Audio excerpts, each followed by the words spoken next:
people now they made that trade. But, you know, here's the thing. I'm going to be the one here to pour a little cold water on the Knicks, as, you know, they were pushing to get Woods in the All-Star game, which they would have gotten if the Heat had lost Friday, but they didn't.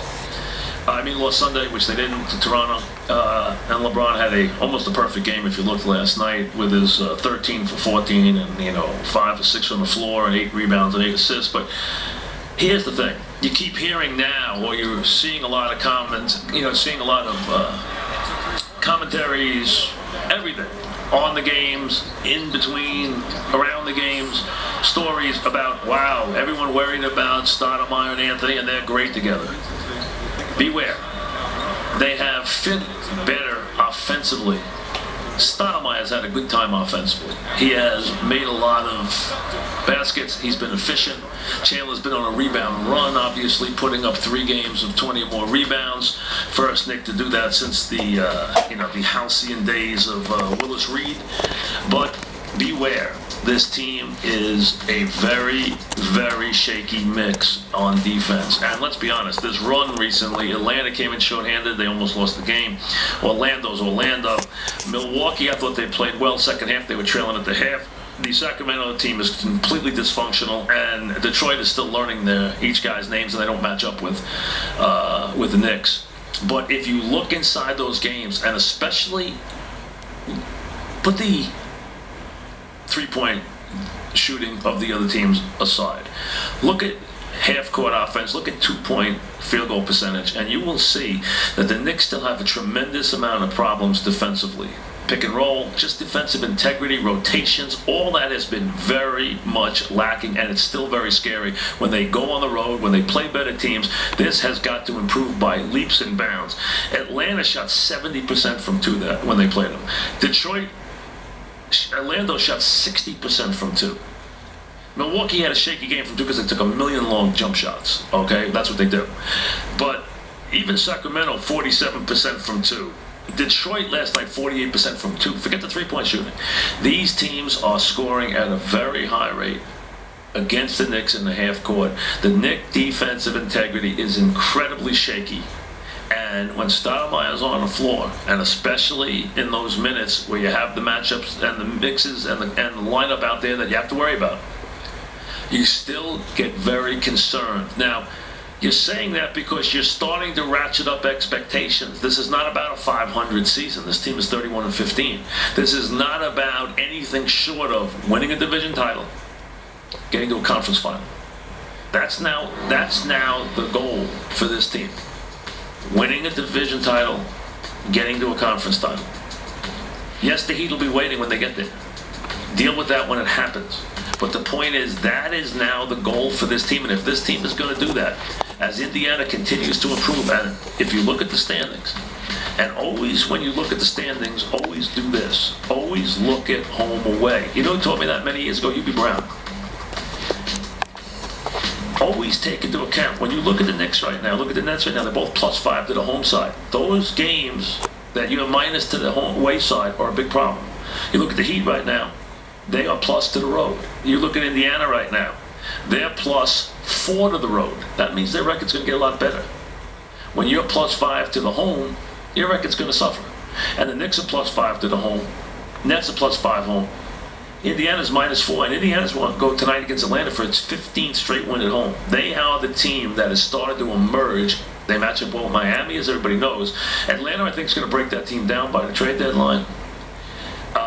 The Knicks and Nets could easily meet later on, but Indiana is the team.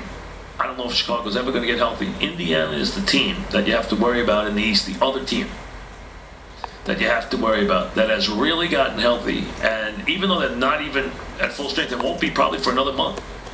They have played very, very well, and they've started to add some offense to their defense, and that makes them very dangerous. And to me, the Knicks, who got to get to those goals that we talked about, win a division title, get to the conference final, they have got to play a much, much better brand of defense, especially in the half court, day in and day out. The Knicks offense could be really good. It could be overpowering.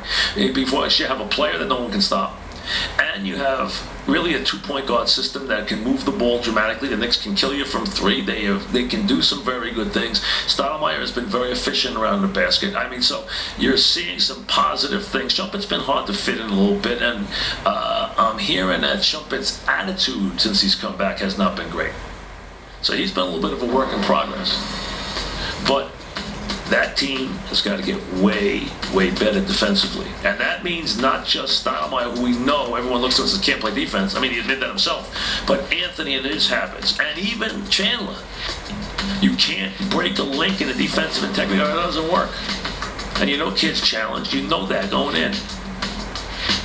And, you know, we can talk about whether the Knicks are going to develop a zone by the time they play Miami that they can live with or play some meaningful minutes with. That's fine. That's for down the road. The bottom line is, while everyone raves about how the Knicks are playing, they're blowing these teams out, and they're all thrilled, this team is still a team that needs to play much better on defense, or things are not going to be what they want it to be. And that has got to change for this team. And I think right now, you know, Woodson had given him an edict to look at the schedule and said, wow, you know, this is a time of very winnable games. The Washington game is no longer the pushover that it was, because John Wall has come back, and you look at that team now and it's a different team. You know, you got Okafor, you got Nene, you got a kid the two can shoot, and you got Wall, and all of a sudden it's not the same team. So they're not the easy mark they were. Minnesota's all banged up, you know that. And then, of course, the Clippers on Sunday.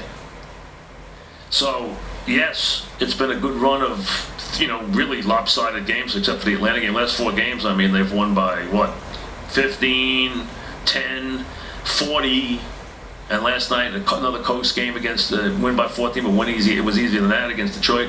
So they have had a bunch of lopsided wins. All fine, all good.